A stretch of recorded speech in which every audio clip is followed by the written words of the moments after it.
কাজে গেলি আমার মেয়ে, তারপরে আইসে 2টার দিক আসলে আমি দেখছি খেলতেছে গুড়গুড়ার সাথে। তারপর আমি বাড়ি আসি, আমার মেয়েরে দেখিনি, না দেখলে আমি আমার ছোট ছেলেরে গোসল করাচ্ছি।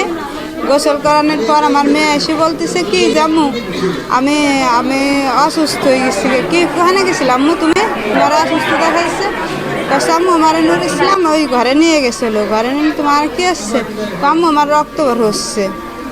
রক্ত বের হলে তারপর আমি করছি কি যে আমার রক্ত বের হচ্ছে, দেখে কি হয়েছে। তারপর আমি নুর ইসলামের মারে আর আমার এক খুব শাশুড়ির আমি ডাকি এনে দেখাইছি।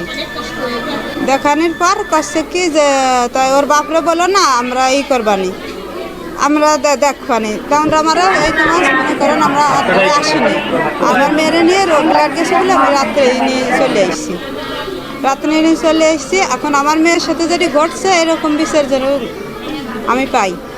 আমার মেয়ে এমনি অসুস্থ, সঠিক বিচার আমি যেন পাই। আমার মেয়েরা এমনি অসুস্থ, আমার মেয়েটার হাত পায়ে সমস্যা, আমার মেয়েরা প্রত্যেক মাসে মাসে আনা লাগে হাসপাতালে। আমার মেয়ের ঝোঁক ওঠে, আমার মেয়ের যেন আমি বিচার পাই। জান্নাতি নামে বয়স 9 বছরের একটা মেয়ে গতকাল ধর্ষণের ইতিহাস নিয়ে ভর্তি হয়েছে।